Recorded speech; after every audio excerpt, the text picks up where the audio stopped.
All right, so we'll continue giving you reaction to that unprecedented, the very first presidential debate that devolved into the chaos and the unrelenting volley of personal attacks in the U.S. right now. From Miami in Florida is Miguel Olvera, as well as American citizen Tandeka Nomvete, who's a South African living in America. To the both of you, thanks very much from South Africa for joining us this morning, at least on our side of the equator.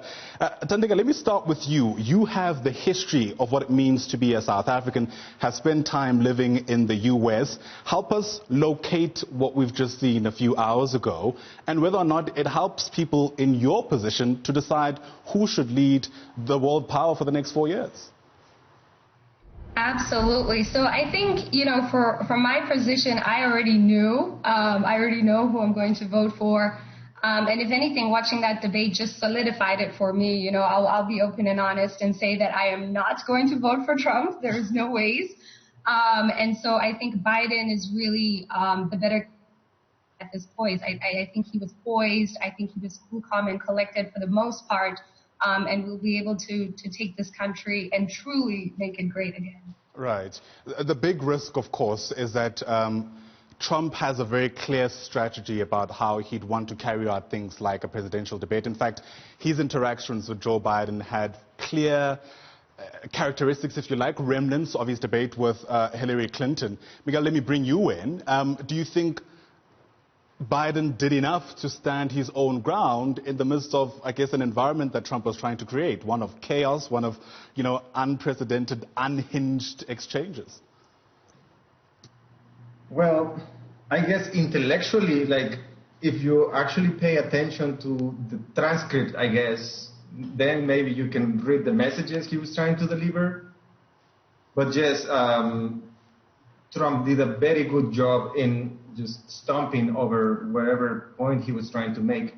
I guess he did good enough job of getting the attention out of whatever the topic was, and I guess Chris Wallace did a very poor job on managing either of the questions and the lack of, I guess, grown-up responses from them. Right. Both of you were born outside of the United States, and I imagine as we count down to this presidential election in November, a big concern for you is anchored around the issue of immigration. On top of that, that might also present some of its own challenges in terms of your ability to vote come November.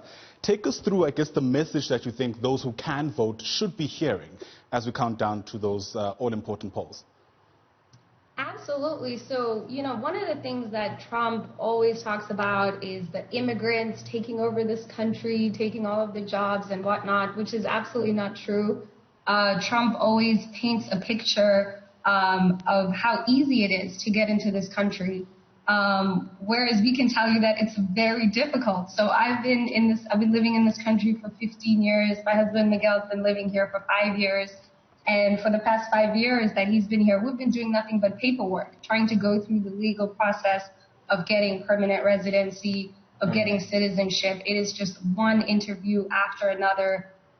Hundreds of dollars, tons of forms that we need to fill. There's nothing easy or simple about the immigration process coming into the United States. And so I think it's really important for U.S. citizens to understand that, because for someone who's born in this country, they don't understand that. All they see and hear from Trump is how easy it is to get into this country and how people are literally climbing over walls to get over here. So I think it's super important. I've achieved my citizenship, so I absolutely will vote this year. Miguel is in that process, and we'll hopefully get it next month. We'll be able to vote. Right. And a big talking point about how Trump could have possibly got into the Oval Office was centered around whether or not enough people are actually taking up the opportunity to vote. Given the past couple of years, do you feel we've finally been able to change the dial insofar as that is concerned? In other words, are there a whole lot more people, do you think, finally interested in making their own voices heard? Well, it's a very interesting way of moving this I guess this new way of doing everything with COVID.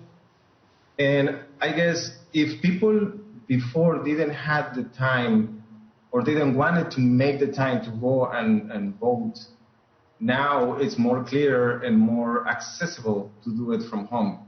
And I guess this is a double sharp side sword, because in one hand you're going to have more people voting from alternative ballots, and at the same time you're going to also have a lot of people who is shy about talking who they are going to vote for, especially Republicans, because it's I guess incorrect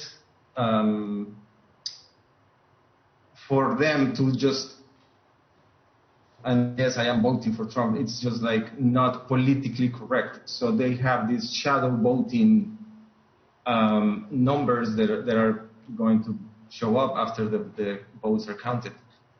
I'm also hopeful that young people will vote. You know, all those young people that weren't eligible to vote 4 years ago. I'm hoping that this next, upcoming generation will be more socially conscious, politically conscious, and will vote. Yeah, it's interesting you touch on that, Tandeka, and perhaps let's go there. We're certainly feeling like there is a new wave of activism, especially amongst young people. I mean, a lot of the Black Lives Matter movement protests have been, I guess, attended predominantly by young Black Americans. To what extent do you think they're doing enough to become a legitimate voice in the social political landscape in the United States? In other words, are they being taken seriously enough in places and spaces where they should be? I do think they are making enough noise for it to be difficult for people to continue to ignore them. I work with a lot of young people daily, so like college students, 18 to 22-year-olds, and they really give me a lot of hope, the way that they are just so socially conscious about, the decisions that they're making. At that point in their lives, they're thinking about what companies to work for after they graduate. And they're looking into those companies and the political contributions that those companies make as part of their decision-making process as to whether or not to even accept a job offer from a particular company. So I'm really proud of this next generation coming up.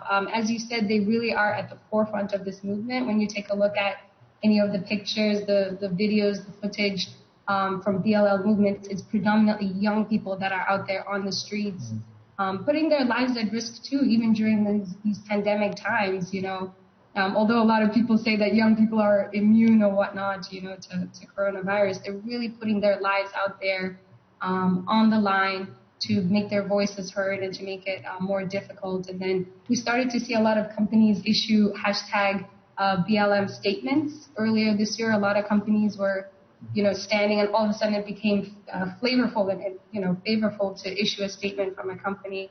But now with the issuing of the Taylor case, the Breonna Taylor case, and the ruling that came through, a lot of people are looking at those companies and being like, all right, you issued a statement, you said hashtag BLM, this is your time. This is your time right here, right now, to stand with the Black community and to fight. Absolutely. Well, we're going to have to leave it there, at least for now. Thank you very much for giving us this all-important transnational perspective about the U.S. presidential election. Certainly appreciate your time on the AM Report in South Africa. That there was Tandeka Nomvete as well as Miguel Olvera joining us live from Miami, Florida in the United States.